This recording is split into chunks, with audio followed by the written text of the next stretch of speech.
പടിയിറങ്ങുന്നത് ശമ്പള പരിഷ്കരണം നടപ്പിലാക്കാത്ത കേരളത്തിലെ ആദ്യ സർക്കാരെന്ന് ഡോക്ടർ ഖാദർ മാങ്ങാട്. ആനുകൂല്യ നിഷേധങ്ങൾക്കെതിരെ united teachers and employees federation Kasaragod ജില്ലാ കമ്മിറ്റി സംഘടിപ്പിച്ച ജില്ലാതല പ്രതിഷേധ കൺവെൻഷൻ ഉദ്ഘാടനം ചെയ്ത് സംസാരിക്കുകയായിരുന്നു അദ്ദേഹം. കേരളത്തിലെ ഏറ്റവും വലിയ ടൈൽസ് ആൻഡ് സാനിറ്ററി വെയർ വിൽപ്പനക്കാരായ ABC group, ABC sales corporation, BC road, Kasaragod.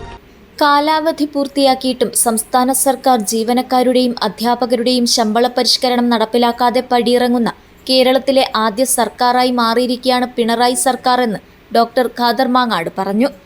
ആനുകൂല്യ നിഷേധങ്ങൾക്കെതിരെ united teachers and employees federation Kasaragod ജില്ലാ കമ്മിറ്റി സംഘടിപ്പിച്ച ജില്ലാതല പ്രതിഷേധ കൺവെൻഷൻ ഉദ്ഘാടനം ചെയ്ത് സംസാരിക്കുകയായിരുന്നു അദ്ദേഹം. കണ്ണീരിൽ കുതിർന്ന ഒരുപാട് പാവപ്പെട്ടവന്റെ രക്തത്തിൽ നിന്നും ഉയർത്തെഴുന്നേറ്റ വികാര വായ്പിന്റെ ഇമോഷണൽ ഇൻടാക്റ്റിയാണ് ഈ തെരഞ്ഞെടുപ്പ്. അതുകൊണ്ട് ഈ തെരഞ്ഞെടുപ്പിൽ ഒരു സംശയവും വേണ്ട, ഒരു സുനാമി പോലെ ഈ വലിയ സമുദ്രത്തിന്റെ മരവെള്ള പാച്ചലിൽ കമ്മ്യൂണിസ്റ്റ് മാർക്സിസ്റ്റ് പാർട്ടി എന്ന പാർട്ടി ഇല്ലായ്മ ചെയ്യപ്പെടുന്ന ഒരു സംശയവും വേണ്ട. UTEF ജില്ലാ ചെയർമാൻ ലോകേഷ് MP ആചാർ അധ്യക്ഷത വഹിച്ചു.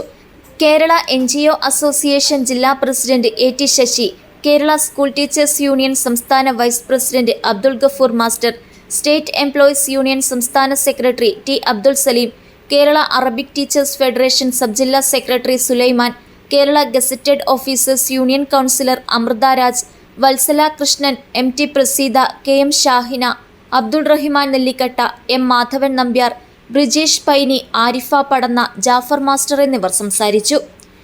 UTEF ജില്ലാ കൺവീനർ OM ഷഫീഖ് സ്വാഗതവും കേരള NGO അസോസിയേഷൻ ജില്ലാ സെക്രട്ടറി VTP രാജേഷ് നന്ദിയും പറഞ്ഞു. News bureau, Kasaragod.